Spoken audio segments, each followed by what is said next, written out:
Shalom Pak Esra, saya mau bertanya, siapakah Nikolaus dalam kitab Wahyu dan apa inti pengajarannya? Dan apa itu pengajaran Nikolaus yang dibenci oleh Allah dalam Wahyu 2 ayat 6? Mohon penjelasan Bapak Pendeta Esra.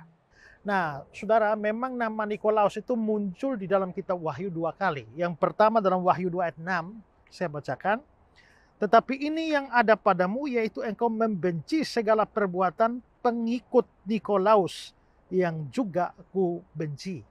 Lalu muncul lagi yang kedua di Wahyu pasal 2 ayat 15. Demikian juga ada padamu orang-orang yang berpegang kepada ajaran pengikut Nikolaus.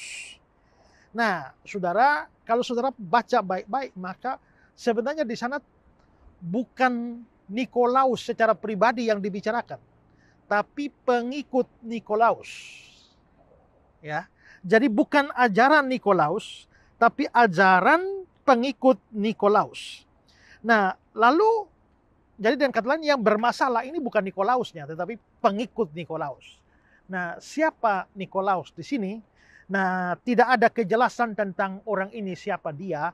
Memang ada tafsiran atau dugaan bahwa ini merupakan Nikolaus yang merupakan salah satu dari 7 diaken yang disebutkan di dalam Kisah Para Rasul pasal yang ke-6. Nah, lalu dikatakan bahwa dia lalu menjadi sesat, lalu akhirnya pandangan sesatnya itu diikuti oleh orang. Tetapi sebenarnya tidak ada dasar untuk membuat dugaan semacam itu. Nah, biarpun kita tidak tahu siapa Nikolaus ini dan pengikut-pengikutnya, tetapi jelas bahwa ajaran pengikut Nikolaus ini kelihatannya menjadi ajaran yang sangat terkenal dan meresahkan di awal gereja. Nah, saya mau berikan kata-kata dari William Barclay. Dia bilang begini, Irenaeus memberi keterangan mengenai kelompok Nikolaus bahwa mereka hidup dengan mengikuti hawa nafsu yang tidak dibatasi.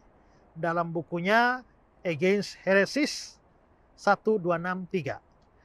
Lalu The Apostolic Constitution dalam pasal 6 ayat 8 menjelaskan bahwa pengikut Nikolaus itu tidak mempunyai rasa malu dalam hal yang kotor. Clemens dari Alexandria mengatakan bahwa mereka menenggelamkan diri sendiri ke dalam kenikmatan bagaikan binatang kambing, mengikuti kehidupan yang penuh kenikmatan diri. Namun dia tidak menimpakan semua kesalahan pada diri Nikolaus, sebab para pengikutnya lah yang menyalahgunakan atau menyimpangkan perkataannya bahwa daging harus disiksa. Maksud Nikolaus yang sebenarnya ialah bahwa tubuh harus dikuasai. Para penyesat menyimpangkannya sehingga maknanya menjadi tubuh dapat digunakan untuk hal apapun yang memalukan sesuai dengan keinginan manusia. Ajaran pengikut Nikolaus jelas merusak kehidupan. Jadi rupanya ini adalah ajaran yang mengizinkan orang menggunakan tubuh sesuka dia saja, semau dia saja untuk memenuhi hawa nafsunya. Ya. Lalu saya berikan lagi komentar dari Herman Hoeksma. Dia bilang begini, bukannya mustahil bahwa pengikut Nikolaus ini adalah orang yang anti hukum. Orang yang dengan sengaja mengajar bahwa tidak jadi soal bagaimana orang Kristen hidup di dunia ini. Karena Kristus telah menggenapi hukum dan bagaimanapun juga Adam yang lama pasti akan dihancurkan. Mereka tidaklah terlalu teliti atau cermat berkenaan dengan hidup mereka.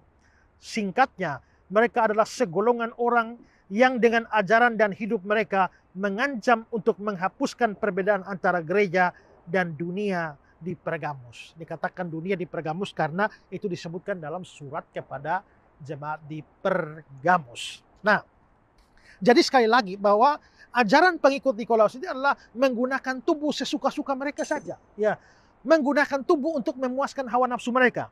Nah, mengapa sampai mereka bisa mengajarkan demikian?